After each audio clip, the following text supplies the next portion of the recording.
Welcome students. आज हम पढ़ने वाले हैं टेंस। तो आज हम टेंस को बिल्कुल डीप में पढ़ेंगे और इस वीडियो में हम कवर करेंगे प्रेजेंट इंडेफिनिट टेंस को बिल्कुल डीप में। आइए हम जान लेते हैं पहले आज क्या क्या पढ़ने वाले हैं। सबसे पहले इसकी पहचान देखेंगे, सावधानी देखेंगे कि किस बात की हमको ध्यान रखना है, इसके नियम देखेंगे, एग्जाम्पल देखेंगे और इसके देखेंगे कि हम इस को वाक्यों में कैसे इंप्लीमेंट करेंगे, किस तरह से सेंटेंस बनाएंगे, ठीक है, टेंस की मदद से। तो अफर्मेटिव, इंटरोगेटिव, इसके सब नियम देखेंगे और उसके बाद सबसे चीज़ होती है प्रैक्टिस करना, टेंस को बना के देखना, वाक्य को बना के देखना। तो उसकी हम आज यहाँ पे प्रैक्टिस करने वाले हैं इस वीडियो में, ठीक है। तो इस वीडियो में आपको बने रहना है और इस वीडियो को देखने के बाद आप खुद से वीडियो को लाइक करोगे और कहोगे कि इसका नेक्स्ट पार्ट आप जल्दी बनाएं। इस बात की मैं गारंटी देता हूं। इस वीडियो को आपको बिल्कुल ध्यान से बैठ के देखना है। आप एक साइड में जाके कहीं बैठ जाओ आराम से बिल्कुल, और कॉपी पेन लेने की भी कोई ज़रूरत नहीं है क्योंकि प्रैक्टिस में आपको खुद से कराऊंगा और इसके नोट्स भी आपको डिस्क्रिप्शन में मैं दे दूंगा। आप फिलहाल 20 मिनट के लिए आराम से कहीं पर बैठ जाओ, वीडियो ज़्यादा लंबा नहीं होगा। आइए स्टार्ट करते हैं टाइम वेस्ट ना करते हुए, ठीक है। टेंस किसको कहते हैं? तो टेंस का मतलब होता है, टेंस को हिंदी में कहते हैं काल। तो इसका सिंपल सा मतलब ये होता है कि किसी कार्य को कितने समय में और कब करा गया है उसकी जानकारी हमको काल या टेंस प्रदान करता है। यही बात यहाँ पे लिखी हुई है। कार्य वर्तमान से हो रहा है या हो चुका है या फिर होगा, ठीक है, या कौन सा कार्य कौन से समय में हुआ है और कितना हुआ है, इस बात की जानकारी हमें टेंस देता है, ठीक है। कौन सा कार्य कितने समय में हुआ है और कितना हुआ है, इस बात की जानकारी हमको टेंस देता है, ठीक है। तो इस टेंस को देखते हैं कि टेंस क्या होता है। टेंस इक्वल टू टाइम, ठीक है, कि कौन टेंस की मदद से हम बता सकते हैं कि ये कार्य कौन से समय में हुआ है और कितना हुआ है, ठीक है। आप इसको ऐसे समझ सकते हैं। नेक्स्ट हम आगे बढ़ते हैं। टेंस के 3 टाइम है, आप सभी को पता होगा। प्रेजेंट वर्तमान काल, पास्ट भूतकाल, फ्यूचर भविष्य काल, ठीक है। उसके बाद इनकी पहचान हम कैसे करेंगे? तो सबसे पहले प्रेजेंट की पहचान हम ऐसे करते हैं, इन वाक्यों के सबसे एंड में है, हूँ, हो आदि शब्द आते हैं, ठीक है। जैसे मैं खाना खाता हूँ, ठीक है, तो ये प्रेजेंट का वाक्य है। हम खाना खाते थे, ठीक है, हम खाना खाएंगे, तो ये फ्यूचर का हो गया। इस प्रकार से सेंटेंस के लास्ट के हम शब्द को देखकर उसकी पहचान कर सकते हैं, ठीक है। आगे बढ़ते हैं। फिलहाल तो ये बेसिक है, अभी एडवांस की तरफ बढ़ते हैं थोड़ा। सबसे पहले देख लेते हैं प्रेजेंट टेंस। अभी यहाँ पे हमने प्रेजेंट टेंस को देखा। तो प्रेजेंट टेंस क्या होता है? किसी काल के वाक्य से कार्य अभी हो रहे होने का ज्ञान होता है, ठीक है। क्या बोला इसने? किसी काल के वाक्य से कार्य अभी हो रहे होने का बोध होता है।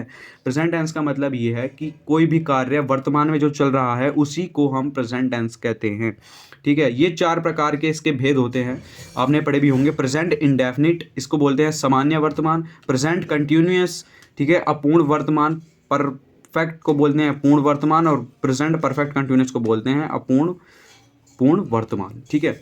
तो आइए सबसे पहले आज हम देखेंगे प्रेजेंट इंडेफिनिट टेंस, ये वाला ऊपर वाला। तो ये हम एक तो जब इसको पढ़ते हैं तो सिस्टमैटिक वे से नहीं पढ़ते, स्टेप बाय स्टेप नहीं पढ़ते टेंस को, इसलिए हमको कन्फ्यूजन होता रहता है। तो आज हम बिल्कुल स्टेप बाय स्टेप करेंगे। इस वीडियो में मैंने केवल प्रेजेंट टेंस के प्रेजेंट इंडेफिनिट को पढ़ाया है, ठीक है। अगले वीडियो में प्रेजेंट परफेक्ट को कराएंगे और इसकी प्रैक्टिस सेट भी कराएंगे हर वीडियो में, क्योंकि हम देख लेते हैं इनके रूल्स देखने से कुछ नहीं होता जब तक हम उसको प्रैक्टिस नहीं करते। यहाँ तक कि मैं इस वीडियो में ये वाले प्रैक्टिस सेट लेके आया हूँ और ये भी मुझको कम लग रहे हैं, और मैं इसकी एक प्रैक्टिस सेट 1 से 1.5 घंटे की वीडियो लेके आऊँगा अगर आप बोल दोगे। तो प्रैक्टिस से ही आदमी सीखता है किसी भी चीज़ को, ठीक है। तो प्रेजेंट इंडेफिनिट टेंस से स्टार्ट कर देते हैं इस वीडियो को।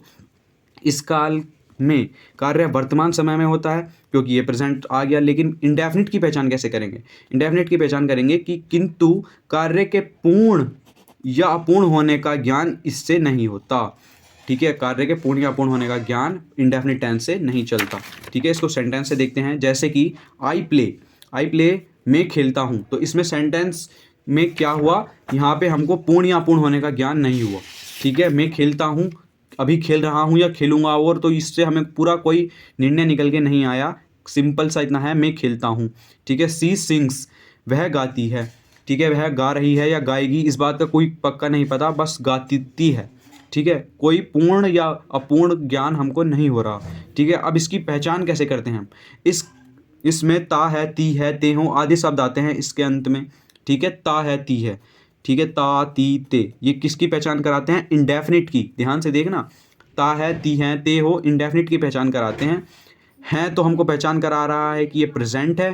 ता है, ती है, ते हूँ, ये किसकी प्रेजेंट करा रहा है? इंडेफिनिट की। ठीक है, अब क्या सावधानी आपको इसमें रखनी है कि इन वाक्यों में है, हूँ, हो के लिए इज एम आर का प्रयोग हम नहीं करते।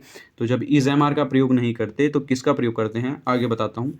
ठीक है, अब इसके कुछ नियम हैं, इसके 2 नियम मेनली हैं। 2 नियम का आपको ध्यान रखना है, ये थोड़ी सी थ्योरी है, आपको बिल्कुल पक्की रट लेनी है, क्योंकि आप जब इसको प्रैक्टिस करोगे तो आपको खुद से याद ही हो जाएगी। फिलहाल मैंने लिख भी दी है जिससे कि आपको ध्यान रहे और आप एक बार पढ़ते ही इसको सीख जाएं।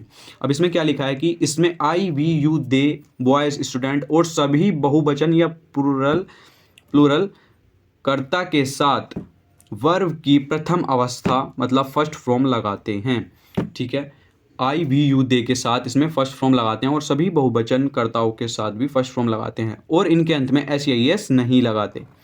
बहुवचन कर्ताओं के साथ एस या एस नहीं लगाते इस सेंटेंस में। किंतु इसके विपरीत क्या है, ही, सी, इट, राम, सीता और एक वचन कर्ताओं के साथ क्रिया की पहली अवस्था में एस या एस लगाते हैं। ठीक है, तो बहुवचन में एस या एस नहीं लगाते और इसमें एस या एस लगाते हैं फर्स्ट फॉर्म में। ठीक है, और इसमें फर्स्ट फॉर्म ही आती है।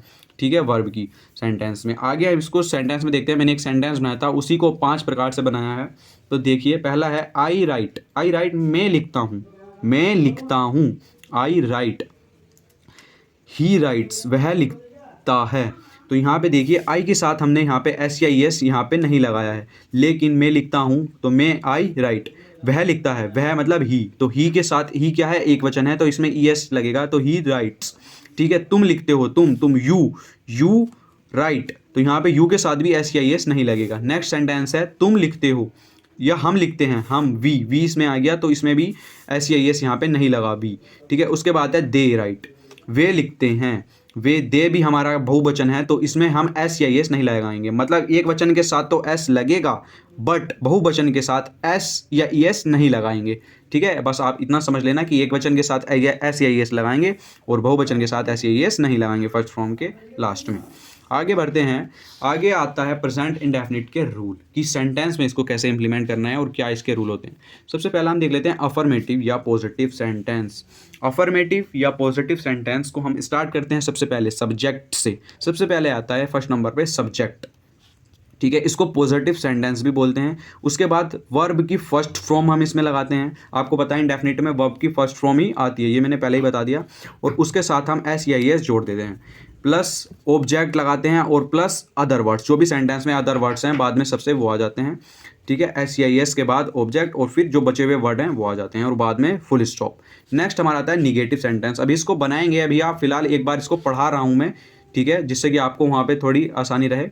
नेक्स्ट हमारा निगेटिव को नकारात्मक वाक्य भी बोलते हैं। तो ये स्टार्ट होता है सब्जेक्ट से, फिर डू या डज नॉट और वर्ब की फर्स्ट फॉर्म, फिर ऑब्जेक्ट, फिर अदर वर्ड्स। ठीक है, नेक्स्ट है इंटेरोगेटिव को 2 तरीके से हम बनाते हैं। सबसे पहला है जिसमें हम शुरू में ही क्वेश्चन पूछ लेते हैं जो क्या से आरंभ होने वाले होते हैं, लेकिन एक तरीके से होते हैं जिसमें तुम अब क्या करते हो, इस तरह से कुछ सेंटेंस होते हैं जिसमें क्वेश्चन वाक्य के बीच में पूछा जाता है कि वह कहाँ सोता है। तो कहाँ मतलब जो क्वेश्चन पूछने वाले शब्द हैं वो वाक्य के बीचों बीच आते हैं। ठीक है, तो दूसरे टाइप के वो होते हैं, एक में शुरू में ही आ जाते हैं, क्या, क्यों, कहाँ, कैसे, वो शुरू में ही आ जाते हैं। तो जिसमें शुरू में आ जाते हैं वो स्टार्ट होते हैं डू या डज से, फिर आता है उनका सब्जेक्ट, फिर वर्ब की फर्स्ट फॉर्म, ऑब्जेक्ट और अदर वर्ड्स। फिर जो दूसरे वाले होते हैं वो स्टार्ट होते हैं क्वेश्चन वर्ड से। ठीक है, और फिर स्टार्ट आता है डू या डज, सब्जेक्ट, वर्ब की फर्स्ट फॉर्म, ऑब्जेक्ट और अदर वर्ड्स। तो इतना आपको क्लियर होना चाहिए जो अभी मैंने पढ़ा दिया। अब हम मेन चीज़ की ओर बढ़ते हैं। अब हम करते हैं इनकी प्रैक्टिस। इसको हटा देते हैं और इस वाले पेपर को रखते हैं अपने साइड में। तो अब हम यहाँ पे पढ़ेंगे, प्रैक्टिस करेंगे इसकी। अब प्रैक्टिस करने के लिए सबसे पहले हमको पता होना चाहिए इसके रूल। तो रूल मैंने अफर्मेटिव का यहाँ पे लिख दिया है। अफर्मेटिव हम भी स्टार्ट करते हैं। पहला सेंटेंस है मैं घर जाता हूँ। ठीक है, तो मैं घर जाता हूँ कि अब हम इस सेंटेंस को इंग्लिश में बनाएंगे। सबसे पहले हमको क्या दिख रहा है इसमें, सब्जेक्ट। तो इस वाक्य में हमको सब्जेक्ट ढूंढना है। सब्जेक्ट क्या है इसमें, मैं इस वाक्य का क्या है, सब्जेक्ट। तो मैं की स्पेलिंग क्या होती है, आई मैंने यहाँ पे लिख दिया। उसके बाद घर जाता हूँ, अब इसमें हम ढूंढेंगे वर्ब की फर्स्ट फॉर्म। वर्ब क्या है इसमें, जाता। ठीक है, तो जाते के साथ हमने लगा दिया गो। अब आपने एक बात इसमें देखी जो मैंने यहाँ पे इसके नियम में बताई थी कि नियम में ये आई है। ठीक है, आई, वी, यू, दे और बहुवचन और सभी बहुवचन कर्ताओं के साथ। आई, वी, यू, दे तो के साथ तो एस लगेगा ही नहीं, और जितनी भी और सभी बहुवचन की क्रियाएं हैं उनके साथ भी एस नहीं लगेगा। ठीक है, तो यहाँ पे आई के साथ हम एस नहीं लगाते, ये हमारा एक रूल है, ठीक है। तो आई गो टू सिंपल होम, ये हमारा पहला सेंटेंस कंप्लीट होता है, ठीक है। ये हमारा रूल ही है कि आई वी यू दे के साथ हम एस एस नहीं लगाते। लेकिन अगर यहाँ पे होता वह घर जाता है, तो उस केस में हम यहाँ पे स्टार्ट करते ही से, तो ही हमारा ही सी इट और एक वचन और सभी एक वचन कर्ताओं के साथ एस एस लगाते हैं, तो यहाँ पे ही गोज टू होम हो जाता, ठीक है। नेक्स्ट सेंटेंस करते हैं अभी, ठीक है। तो हमारा यहाँ पे सब्जेक्ट भी आ गया, ये आई, ठीक है, वर्ब आ गई, ठीक है। उसके बाद एस एस में हम लगाएंगे ही नहीं, क्योंकि ये क्या नाम है, आई से स्टार्ट हुआ है, ठीक है। होम इसका ऑब्जेक्ट भी आ गया, अदर वर्ड्स इसमें कोई है ही नहीं, तो हम यहाँ पे फुल स्टॉप लगा के वाक्य को यहीं पे रोक देंगे, ठीक है। तो मैं थोड़ा सा आराम से पढ़ा रहा हूँ जिससे कि आपको समझ में भी आए, ठीक है। राम अपने घर जाता है, राम, तो राम क्या है इस वाक्य का, इस वाक्य का राम है सब्जेक्ट, राम। अब अपने घर जाता है, गो, अब आप इसमें बताएं कि एस या एस लगाना है या नहीं लगाना है। तो राम, राम क्या है, एक नेम है, तो यहाँ पे ही सी इट राम सीता जो भी स्टूडेंट का नाम है, क्या है ये, एक वचन है, राम क्या है एक वचन, तो इसके साथ ईएस हम जोड़ देंगे, गोस। तो आपको एक बात और पता होनी चाहिए कि हम किसी भी वर्ब के अंत में एस कब जोड़ते हैं और ईएस कब जोड़ते हैं, ठीक है। इस बारे में आपको थोड़ा सा ज्ञान लेना जरूरी है। तो इस वाक्य में एस जोड़ना है और किस वाक्य में ईएस जोड़ना है उसके बारे में आपको पूर्णतः पता होना चाहिए। तो आपको बता देता हूं मैं कि किस वाक्य में एस जोड़ना है और किस वाक्य में एस नहीं जोड़ना। तो यहाँ पे आप देखिए, यहाँ की एस एस हो या ओ हो या जेड हो या एक्स हो या सी एच हो या एस एच ओ, ठीक है। तो इन सभी स्थिति में सिंगुलर नंबर थर्ड पर्सन के साथ ईएस जोड़ते हैं, ठीक है। अन्य स्थिति में वर्ब के साथ एस जोड़ा जाता है, ठीक है, जैसे कि आपको यहाँ पे सेंटेंस में दिख गया होगा। नेक्स्ट हम आगे देखते हैं, जब वर्ब के अंतिम अक्षर वाई है एवं इससे पूर्ण अक्षर व्यंजन यानी कॉन्सोनेंट है, तो subject singular number third person के साथ सिंपल प्रेजेंट में वाई को आई ई एस में बदल देता है। जैसे कि आई ट्राई, तो सीता TRIES, तो यहाँ पे वाई को हटाया, IES जोड़ दिया, ट्राइस, ठीक है। तो इस तरह से ये सेंटेंस हमको बनाने होते हैं। तो आप इस वाक्य को इसका ध्यान रखना है आपको। सेंटेंस आपको पता चल गया कि SEIS कब और किसके साथ जोड़ते हैं। तो राम अपने घर जाता है, राम गोज टू, अपने की स्पेलिंग क्या होती है, अपने को हम क्या बोलते हैं, हिज, ठीक है। अगर राम एक क्या है, लड़का है, तो लड़के के लिए हम यूज़ करते हैं हिज, पुरुषों के लिए हिज यूज़ करते हैं और लड़की के लिए यूज़ करते हैं हर, ठीक है। तो is Ram goes to his home और बाद में फुल स्टॉप, ठीक है। और इसको अभी हम देख लेते हैं ये हमारा इस रूल के मुताबिक बैठ रहा है या नहीं बैठ रहा। तो सबसे पहले हमने सब्जेक्ट लिखा यस, फिर हमने क्या लिखा, वर्ब की फर्स्ट फॉर्म के साथ एस या ईएस जोड़ दिया, सही है। फिर हमने क्या लिखा, ऑब्जेक्ट लिखा, ठीक है, और वाक्य को कंप्लीट किया। अदर वर्ड्स इसमें और है नहीं, अगर अदर वर्ड्स होते तो वो भी हम बाद में आके लिख देते। नेक्स्ट सेंटेंस बनाते हैं, हम आम खाते हैं, ठीक है। जो चीज़ हम कर रहे हैं इसी चीज़ से सेंटेंस बनाने आते हैं। जब तक आप प्रैक्टिस नहीं करोगे तब तक आपको सेंटेंस बनाने नहीं आएंगे, चाहे आप कितने ही रूल पढ़ लेना। जब आप प्रैक्टिस करोगे या प्रैक्टिस करते हुए किसी को देखोगे या प्रैक्टिस करते हुए सीखोगे, जब भी आप सीख पाओगे। तो ये छोटे छोटे सेंटेंसेस हैं।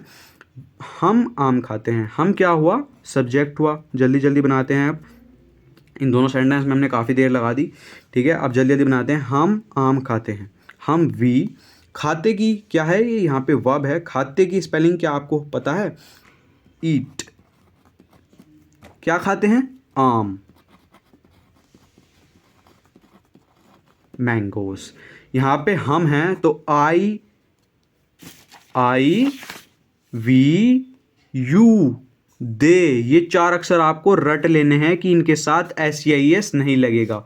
और ही शी इट और कोई भी एक वचन कर्ता के साथ SEIS लगाते हैं, ठीक है। तो इनके साथ तो कभी भी SEIS लगाना ही नहीं है। और बचे हुए जितने भी बहुवचन के शब्द हैं उनके साथ भी SEIS नहीं लगाते, लेकिन इनके साथ SEIS हमेशा लगाना है। और जितने भी एक वचन करता है उनके साथ SEIS लगाते हैं। ये बात मैंने आपको बहुत बार बता दी, अब तक आपके रट गई होगी, ठीक है। तो यहाँ पे वी है इसलिए हमने SEIS नहीं लगाया, ठीक है। Sentence complete. तुम क्रिकेट खेलते हो, तुम मतलब यू किस में आता है, यू नियम के फर्स्ट वाले पोर्शन में आया। आई वी यू दे, यू आ गया तो इसके साथ एस नहीं लगाएंगे इसकी वर्ब में। खेलते को कहते हैं प्ले। क्या खेलते हैं? Cricket, CRICKET। नेक्स्ट, वे गंगा जी में स्नान करते हैं। वे आ गया हमारा दे गंगा जी में करते हैं क्या? स्नान। तो बात, स्नान करने की, BATHE बात। उसके बाद इन द गंगा।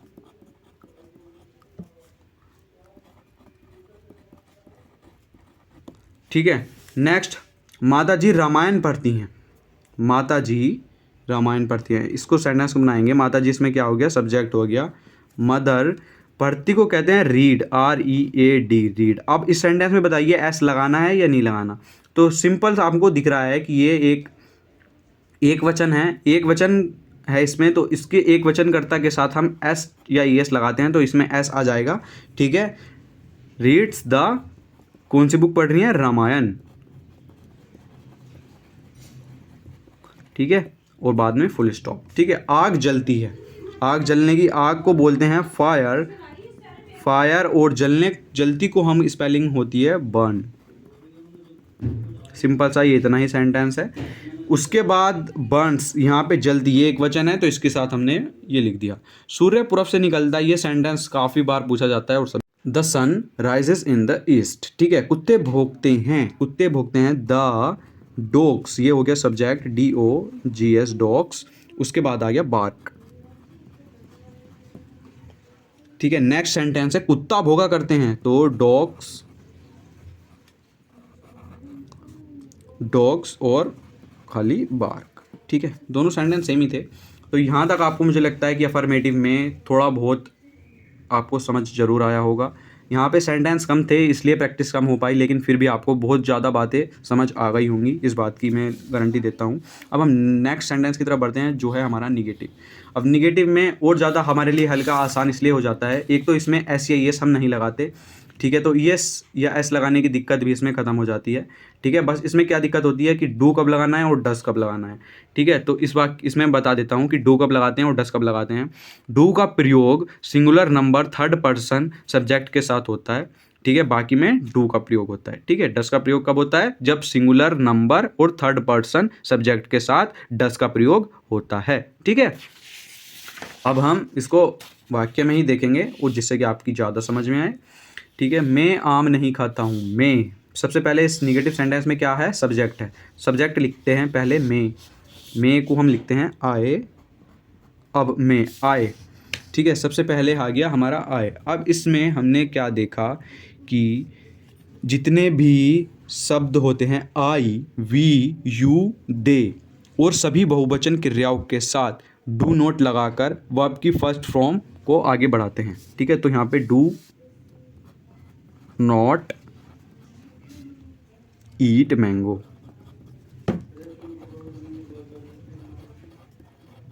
अब यहाँ पे आपको एक बात का ध्यान रखना है, मैं लिख भी देता हूँ कि आई, वी, यू, दे के साथ तो हम लगाएंगे यहाँ पे डू नॉट। ठीक है। और जितनी भी बहुवचन क्रियाएं हैं, ठीक है, और ही, शी और इट, और जितने भी एक वचन क्रियाएं हैं उनके साथ हम लगाएंगे डस नॉट। एक वचन क्रिया करता। अब आपको इतनी बात थोड़ी सी ध्यान में रखनी है, इसमें एस या एस का हम प्रयोग नहीं करते। तो ऊपर वाले में तो इसमें हम एस या एस नहीं लगाते थे, लेकिन इस निगेटिव वाले में कोई एस या एस लगाने का चक्कर है ही नहीं, इसमें हम एस या एस नहीं लगाते कोई से में भी। ठीक है। नेक्स्ट सेंटेंस में हम बढ़ते हैं। हम क्रिकेट नहीं खेलते। हम मतलब वी, तो इसमें डू लगेगा क्योंकि ये हमारा रूल है। डू नॉट, खेलते की आती है प्ले, क्रिकेट। इस सेंटेंस को बनाने में आपको कोई भी तकलीफ नहीं हुई होगी। आई, वी, यू, दे तो बिल्कुल फिक्स्ड है कि इनके साथ डू नॉट नहीं लगेगा, लेकिन जितने भी बहुवचन करता है उनके साथ भी हम यहाँ पे डू नॉट ही लगाएंगे। ठीक है। आगे बढ़ते हैं। आ गया तुम अपना पार्ट याद नहीं करते हो। You do not. अब याद नहीं करते हो क्या आएगी? Learn your lesson. Learn your lesson.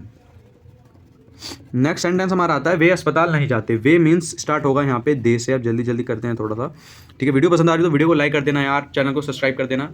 अभी मैं आपसे फर्स्ट बार ही बोल रहा हूँ इस वीडियो में, क्योंकि अगर आपको वीडियो पसंद आ रही हो तो वीडियो को लाइक कर देना, ठीक है। वे अस्पताल नहीं जाते, दे डू नॉट, ठीक है। दे हमारा फिक्स्ड वर्ड है, इसके साथ डू नॉट ही लगेगा। Do not go to hospital, ठीक है। ये सेंटेंस यहाँ पे कंप्लीट हो जाता है।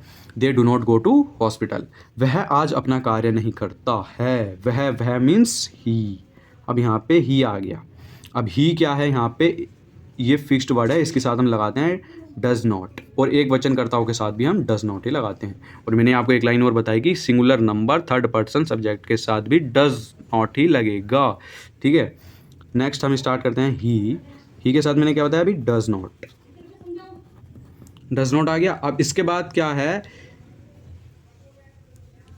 ही डज नॉट, ओ एक मिनट, वह कार्य करता है, he does not do his, अपने की आई हिज, फिर आया वर्क, और कब, आज। आज के लिए हम यूज़ करते हैं टुडे। इसको एक बार और देख लेते हैं। वह की है हमारा सब्जेक्ट, ये है, ठीक है। वह क्या है हमारा यहाँ पे, एक मिनट यहाँ पे देख लीजिए आप। वह सब्जेक्ट है, सब्जेक्ट क्या हो गया हमारा इस सेंटेंस का, ही। उसके बाद हमने क्या लगाया, डू या डज नॉट लगा दिया इस सेंटेंस में। उसके बाद हमारा क्या आया, वह अपना काम नहीं करता है, डू हिज वर्क। अपने के लिए आई, लड़का था तो हिज। अगर यहाँ पे होता, सपोज कीजिए कि वह अपना कार्य नहीं करती है, तो इस केस में यहाँ पे हर आता, ठीक है, और कार्य के लिए वर्क किया था, और आज के लिए टुडे, ठीक है। यहाँ पे आपको ध्यान रखना है, अपना अगर लड़का है, अपना लिखा हुआ है कि सेंटेंस में, और वो लड़के के लिए यूज़ हुआ है तो हिज आएगा, वो लड़की के लिए यूज़ हुआ है तो यहाँ पे हर आएगा, ठीक है। राम का भाई शतरंज नहीं खेलता। राम क्या हो गया, राम हो गया सब्जेक्ट, और ये एक वचन करता है तो इसके साथ डज नॉट लगा दिया, ठीक है। नेक्स्ट खेलता, खेलते क्या ही, प्ले। क्या नहीं खेलता, शतरंज। शतरंज को हमको बोलते हैं, वो राम नहीं है, वो राम का भाई है, तो राम ब्रदर आएगा, ठीक है। ये पूरा ही यहाँ पे सब्जेक्ट है। Ram's brother does not play chess, ठीक है। उसके बाद ये लड़की गीत नहीं गाती है। ये मीन्स हमारा यहाँ पे आ गया दीज गर्ल, दीज गर्ल्स। अब इसके साथ दीज गर्ल्स क्या है, यहाँ पे बहुवचन है, तो इसके साथ डू नॉट लगेगा, ठीक है। ये क्या है, बहुवचन है। गर्ल्स, गर्ल्स मीन्स बहुत सारी, ये बहुवचन हो गया सेंटेंस, ठीक है। तो डू नॉट क्या नहीं गाती, गाना नहीं गाती, sing a song, okay. This girl do not sing a song. Next हमारा आता है वह झूठ कभी नहीं बोलता। वह मीन्स ही। अभी क्या है, एक वचन है, लेकिन इस सेंटेंस में आपको ये कभी लिखा हुआ दिखा होगा। जब भी किसी सेंटेंस में कभी आ जाता है तो कभी के लिए हम यूज़ करते हैं नेवर, NEVER। ये आप नोट करके यहाँ पे लिख दीजिए, मैं यहाँ पे लिख देता हूँ। कभी के लिए हम यूज़ करते हैं नेवर, ठीक है। कभी के लिए, कभी नहीं के लिए यूज़ करते हैं नेवर, ठीक है। और जब नेवर लग जाता है तो ना तो हम डू नॉट का यूज़ करते हैं ना डज नॉट का यूज़ करते हैं, ठीक है। इसका यूज़ हम सेंटेंस में फिर नहीं करेंगे, ठीक है। इस बात का आपको ध्यान रखते हुए चलना है। तो यहाँ पे कभी नहीं आ गया तो यहाँ पे डू या डज नॉट का हम यूज़ ही नहीं करेंगे, सीधा एक नेम लिखेंगे, वो है नेवर। ही नेवर, ठीक है, टेल्स ए लाई, ठीक है। उसके बाद वे लड़के अपना समय कभी नष्ट नहीं करते। वे मीन्स दे बॉय।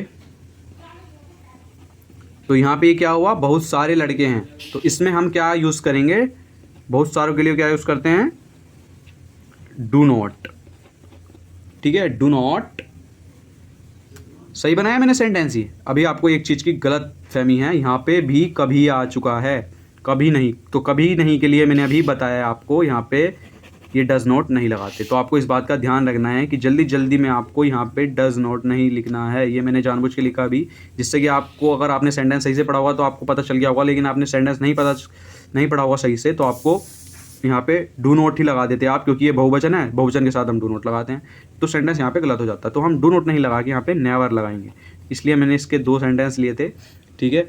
नेवर, उसके बाद क्या है, कभी नष्ट नहीं करते। क्या नष्ट नहीं करते? अपना समय। तो आपको भी अपना समय नष्ट नहीं करना चाहिए। दे बॉयज नेवर वेस्ट, ठीक है, देयर टाइम। वे लड़के अपना समय कभी नष्ट नहीं करते। The boys never waste their time, ठीक है। तो आपको भी अपना समय वेस्ट नहीं करना चाहिए, आपको कुछ ना कुछ नया पढ़ते रहना चाहिए, जिससे कि आपका और आपके जो भी, ठीक है, अपना अब समय आपको नष्ट नहीं करना चाहिए फिलहाल, ठीक है। नेक्स्ट पढ़ते हैं। पिताजी कॉफ़ी नहीं पीते हैं, इस सेंटेंस को हम बनाएंगे father never takes coffee. Father and never takes coffee, ठीक है। इसमें भी कभी नहीं है, तो कभी नहीं भी के लिए हमने नेवर को यूज़ किया, ठीक है, टेक्स कॉफ़ी, ठीक है। नेक्स्ट हम आगे बढ़ते हैं। आगे हमारा सबसे पहले ही है यहाँ पे इंटेरोगेटिव सेंटेंस। इंटेरोगेटिव को हम पढ़ेंगे। इंटेरोगेटिव में हमने यहाँ पे देखा था कि इंटेरोगेटिव हमने 2 प्रकार के बताए थे, एक तो जो क्या से स्टार्ट होते हैं, एक जिनके बीच में आता है, बीच में आता है क्या, क्यों, कब, कैसे, ये क्वेश्चन वाले शब्द बीच में आते हैं सेंटेंस के, एक वो वाले होते हैं और एक जिनमें शुरू में ही आ जाता है। तो अभी हम पहले देखेंगे जिनमें शुरू में आता है। तो यहाँ पे देखिए आप, क्या तुम अब सोते हो, इसका बनेगा do you sleep now. Do you sleep now, तो यहाँ पे हमने लगाया डू यू स्लीप नाउ, ठीक है। तो यहाँ पे हमने डू का प्रयोग इसलिए किया, जो हमें पिछले मैंने बताया था, यहाँ पे आई वी यू दे के साथ डू लगता है और ही शी इट और एक वचन कर्ताओं के साथ डज नॉट लगता है, तो वो ही रूल यहाँ पे है। और एस या एस इसकी फर्स्ट फॉर्म में भी नहीं लगाते, ठीक है। नेक्स्ट हम आगे बढ़ते हैं। क्या चपरासी घंटी नहीं बजाता है?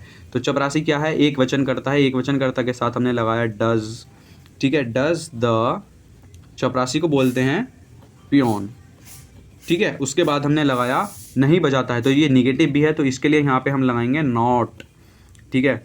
अगर आपको इंट्रोगेटिव में कहीं भी नोट लगाना हो तो हमेशा तीसरे नंबर पे आएगा। क्या होगा, सबसे पहले डू या डज होगा, फिर सब्जेक्ट होगा, उसके बाद तीसरे नंबर पे हम नोट लगाएंगे। यहाँ पे मैंने नोट नहीं लिखा हुआ है, तो आपको देख लेना है कि इंट्रोगेटिव में फर्स्ट नंबर पे डू या डज, उसके बाद सब्जेक्ट, और यहाँ पे वर्ब की फर्स्ट फॉर्म से पहले हम क्या लगा देंगे, अगर सेंटेंस में नोट है तो वहाँ पे नोट हम लगा देंगे, और नहीं है तो नहीं लगाएंगे, ठीक है। तीसरे नंबर पर हमारा नोट आएगा। उसके बाद नहीं बजाता है, नहीं बजाने की स्पेलिंग होगी रिंग द बेल,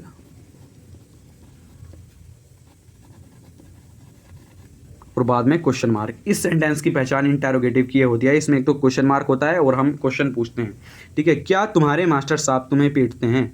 क्या तुम्हारे मास्टर साहब तुम्हें पीटते हैं? तो इस सेंटेंस को आपको बताना है कि ये हमारा सेंटेंस बहुवचन है या एक वचन है, आप मुझको ये बताएं। तो इसमें यहाँ पे तुम्हारे हम यूज़ करते हैं टीचर को इज्जत देने के लिए, ठीक है। तुम्हारा एक की टीचर है, वो एक ही है, लेकिन तुम्हारे हमने इसलिए बोला जिससे कि उनको रिस्पेक्ट बोल लें, रिस्पेक्ट दे सकें, ठीक है। क्या तुम्हारे के लिए हम यूज़ करेंगे डज, ठीक है। आपको इस बात का ध्यान रखना है, ठीक है। डज योर टीचर, ठीक है। नेक्स्ट इसमें क्या करते हैं, तुम्हें पीटते हैं, तुम्हें पीटने की होगी बीट यू, ठीक है। Does your teacher beat you. Next, क्या वे सदैव सत्य बोलते हैं? सदैव का मीन्स होता है ऑलवेज, ठीक है। डू दे ऑलवेज, ठीक है। नेक्स्ट हम बढ़ते हैं, क्या बोलते हैं, सत्य बोलते हैं, स्पीक द ट्रुथ, ट्रुथ की स्पेलिंग होता है TRUTH, ठीक है, और क्वेश्चन मार्क, ठीक है। सबसे पहले हमने इसमें क्या लगाया, डू या डज में से लगा दिया एक, उसके बाद सब्जेक्ट, उसके बाद यहाँ पे वर्ब, उसके बाद ऑब्जेक्ट। अदर वर्ड इसमें है नहीं, वरना हम यहाँ पे अदर वर्ड्स भी यूज़ कर देते। नेक्स्ट हम आगे बढ़ते हैं क्वेश्चन वर्ड वाले सेंटेंस की तरफ। तो क्वेश्चन वर्ड वाले में सबसे पहले हम यूज़ करते हैं क्वेश्चन वर्ड का ही, फिर डू या डज सेंटेंस के बीच में से उठा के क्वेश्चन वर्ड को सबसे पहले लिखते हैं, फिर डू या डज का यूज़ करते हैं, फिर सब्जेक्ट, वर्ब की first form, object, other words, ठीक है। नेक्स्ट हम आगे बढ़ते हैं क्वेश्चन वर्ड वाले पे। सबसे पहले आप यहाँ पे देखिए, तुम अब क्या करते हो, what do you do now, what do you do now. तुम अब क्या करते हो। तो सबसे पहले हमने देखा कि क्वेश्चन वर्ड को शुरू में ही लाना है, ठीक है। यहाँ पे जैसे कि आपको दिख रहा है क्वेश्चन वर्ड को हम सेंटेंस के शुरू में लगाए, तो यहाँ पे क्या की स्पेलिंग क्या होती है, वॉट, WHAT, वॉट। उसके बाद हमने क्या देखा, डू या डज में से कुछ यूज़ करना है, डू या डज में से एक चीज़ यूज़ करनी है। तो क्या आएगा, तुम के साथ हम क्या यूज़ करते हैं, डू यूज़ करते हैं, ठीक है, डू यूज़ किया, ठीक है। उसके बाद क्या हमने देखा, सब्जेक्ट आएगा, सब्जेक्ट क्या है इसमें, अब यू हमने सब्जेक्ट लिखा। उसके बाद करते हो क्या करते हो, सोते हो, नहीं, तुम अब क्या करते हो, खाली क्या करते हो। तो व्हाट डू यू, करते की स्पेलिंग होती है डू, और कब करते हो, अब की स्पेलिंग होती है नाउ, ठीक है। और बाद में क्वेश्चन मार्क। वह कहाँ सोता है, कहाँ की स्पेलिंग होती है वेयर, क्वेश्चन वर्ड हमने शुरू में ही निकाल लिया। वह क्या है, एक सिंगुलर पर्सन है, वह माने होता है ही, तो ही के लिए हम यूज़ करते हैं डज। वेयर डज ही, सोता है, सोते की स्पेलिंग क्या होती है, sleep, where does he sleep. बस सेंटेंस कंप्लीट। नेक्स्ट है, वह आज गीत क्यों नहीं गाती, वह आज गीत क्यों नहीं गाती, क्यों इसमें क्या आ गया, क्वेश्चन वर्ड। तो ये क्यों शुरू में ही आ जाएगा, क्यों की स्पेलिंग होती है हमारे पास वाई। अब वह के लिए हम लिखेंगे, इसमें पहले देख लेते हैं, गाती है, तो ये है, वह की स्पेलिंग आएगी इसमें सी, लेकिन इससे पहले आएगा कि ये एक वचन है डज। उसके बाद आएगा इसमें इसका नहीं, तीसरे नंबर पे आ जाता है नॉट। उसके बाद इसमें वर्ब आएगी, वर्ब की फर्स्ट फॉर्म क्या है, सिंग द सॉन्ग, और आज गाती है, तो इसके लिए आएगा टुडे, आज के लिए आएगा टुडे, बाद में क्वेश्चन मार्क, ठीक है। नेक्स्ट, तुम्हें अब कौन बुलाता है, तुम्हें अब कौन के लिए हम यूज करते हैं हु। तुम्हें अब कौन बुलाता है, हु कॉल यू नाउ। उसके बाद वह किसकी पुस्तक पढ़ता है, वह मीन्स आएगा यहाँ पे किसकी के लिए आएगा, यहाँ पे whose book does he read, question mark. तुम किसको पढ़ाते हो, तुम मीन्स आएगा whom, do you TEACH, teach. अगर आपको वीडियो पसंद आई, वीडियो को लाइक कर देना, चैनल को सब्सक्राइब कर देना। इसका मैं PDF बना के डिस्क्रिप्शन में दे दूंगा, ठीक है, वहाँ से आप इसको डाउनलोड कर लेना। और अगर आपको वीडियो पसंद आई हो तो चैनल को सब्सक्राइब कर लेना। इसका नेक्स्ट पार्ट आएगा यहाँ पे प्रेजेंट कंटिन्यूस के लिए, और अभी ये प्रैक्टिस हमारी बहुत थोड़ी सी हुई है, आपके कुछ ना कुछ डाउट अभी शेष रह गए होंगे, ठीक है। तो हम अगर आप चाहोगे तो 2 से 3 घंटे का प्रेजेंट इंडेफिनिट टेंस के ऊपर ही हम यहाँ पे इस वाले के ऊपर ही प्रैक्टिस सेट लेके आएंगे, जिसमें बहुत सारे सेंटेंस होंगे, जिससे कि आपके जितने बचे हुए डाउट हैं या आप प्रैक्टिस करना चाहते हैं हमारे साथ, तो पूरे वो क्लियर हो जाएंगे, ठीक है। किसी भी टीचर के साथ प्रैक्टिस करने से ही होता है, एक तो आपको सेंटेंस सही है गलत है उसका हमको हाथों हाथ पता चल जाता है, और अगर हम खुद से बुक में से बनाएंगे तो उसका हमको ये सेंटेंस हमने सही बनाया है उसको जानने में हमको थोड़ी दिक्कत होगी, ठीक है। तो ये फ़ायदा होता है टीचर के साथ प्रैक्टिस करने के। तो अगर आपको वीडियो पसंद है, वीडियो को लाइक कर देना, चैनल को सब्सक्राइब कर देना। ऐसे ही वीडियो हमारे चैनल पे आपको मिलते रहेंगे, ठीक है। मिलते हैं नेक्स्ट वीडियो में। Thank you for watching.